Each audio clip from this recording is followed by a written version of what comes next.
Good morning, you guys. It is July 20th. We have Jesus calling, seek my face and you will find all that you have longed for, right? That's super basic, super simple, right? But it's so true. If you only seek out Jesus, if you use your time to go after and seek out a relationship, then you will find what you have longed for, right? Whether it's peace, whether it's joy, whether it's happiness, whether it's satisfaction, right? It's so many things that we look for during this life. We all look for, like the things I just ran through, we all look for that. We all look for companionship. We all look for love, and God has that, but you have to seek out his face. God can't just force that upon you, can't just thrust that upon you.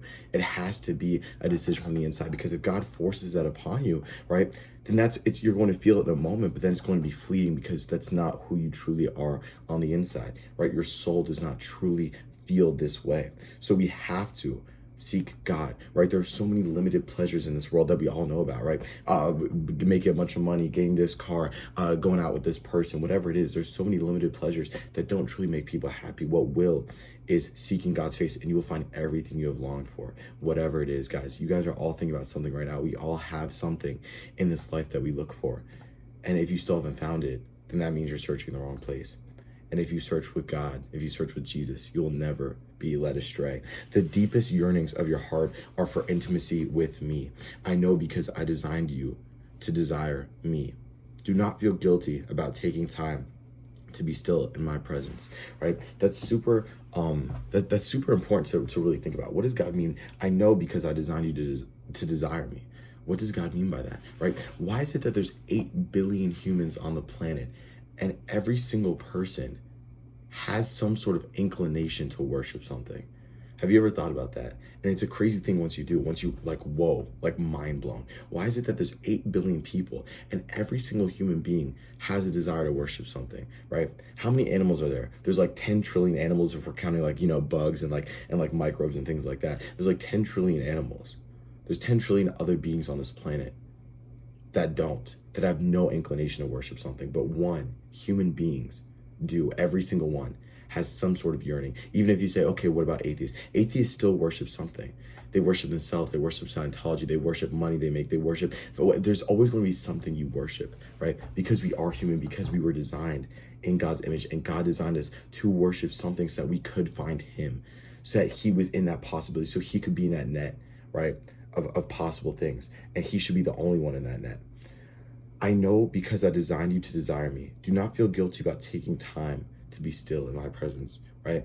Take your time, God's saying. It's no rush. You have your whole life to find him, right? You are simply responding to the tugs of divinity within you. He knows it's going to be a struggle. For anyone new that's watching, for anyone that's not truly fully Christian, for anyone that doesn't really know the way of Jesus, the heart of God, right? He knows it's going to be a struggle, but he is here for you, and he wants to assist you through it.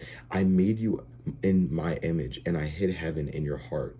Your yearning for me is a form of homesickness, longing for your true home in heaven, right? That's such a crazy way to think about it. I love God's analogies. I love Jesus' analogies, because it really helps us understand what he's trying to say, right? Because so many amazing, huge ideas, but he has to break them down for us. He has to dumb them down for us, and I love that. I love that he really wants to help us see the truth, right? I made you in my image, and I hid heaven in your heart. Your yearning for me is a form of homesickness, longing for your true home in heaven. So what does this do? This answers the question of, why does every human being worship something? Because we have that heaven in our heart, because God is inside us and we are homesick. Why is it that so many people want to feel the feeling of joy, of happiness, of faith, of love, of belonging? Why is that? Why is it that there aren't people out there who want to feel hate, ridicule, sadness, right? These are all negative words that we use to describe feelings that are super real. So why don't people want to feel these feelings? Why is it so common to want to feel joy, happiness, peace, right? Peace is such an important one that every human being wants. Why? Right? We have to ask ourselves these questions to understand God. Do not be afraid to be different from other people. The path I have called you to travel is exquisitely right for you. The more closely you follow my leading, the more fully I can develop your gifts. To follow me wholeheartedly, you must relinquish your desire to please other people. However, your closeness to me will bring others by enabling you to shine brightly in this dark world. That is so important to me, guys. That personally touched me a lot, because we all want to like, not all of us, but a lot of people want to appease other people. They want to help other people out, or just be significant in some sort of way. I feel like a lot of people want that, right? And that's personally for me something I struggle with. I don't want people to look at me and be like, oh wow, that's so amazing. But I do want to just make people happy. I do want to bring joy to other people. And when I try to do that through my own routes, through my own volition, then it's gonna go in phase. But if I take God's love, God's joy, God's peace that he gives to me, and I'm able to spread it to other people, then that will never run out. That will be unlimited, and that will be that right kind of joy, that right kind of peace that people are all looking for. Let's see what comes from again. Let's read it over it again. Do not be afraid to be different from other people. The path I have called you to travel is exquisitely right for you. God literally thought about your name with your face, the time you were going to be born, what your strengths, what your weaknesses are going to be, what you're going to look like. He thought of you. So never think that you're not worth anything.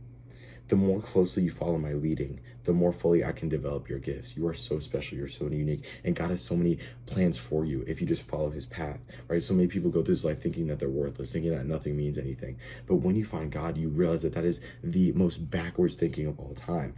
To follow me wholeheartedly, you must relinquish your desire to please other people. However, your closest to me will bless others by enabling you to shine brightly in this dark world, right? Like I was just saying, you must relinquish your desire to please other people. That can be seen as directly pleasing people or just pleasing the world, right? It could be a bigger analogy for pleasing the world. You must relinquish your desire to be like everyone else, to fit in, to be Gen Pop, to be like the rest of the world, right? To be mainstream. It's ridiculous. See, it's just a very sheep mindset where you get crowded into the wrong way of thinking. However, your closest to me will bless others by enabling you to shine brightly in this dark world, like I just said, right? You can use your own power or you can get it from God, and then you know what you're doing is right. You know what you're sending out is the right thing, is the beauty that God has for you. Let's see where this comes from. Psalm 42, 1-2. As the deer pants for streams of water, so my soul pants for you, O God. My soul thirsts for God, for the living God. When can I go and meet with God? And we have Psalm 34, 5. So those who look to him are radiant. Their faces are never covered with shame. And then finally we have Philippians 2:15. So that you may become blameless and pure, children of God without fault in a crooked and depraved generation, in which you shine like stars in the universe. Guys, that's July 20th. I hope you guys learned something. I love you guys so much. And with that, I will say amen.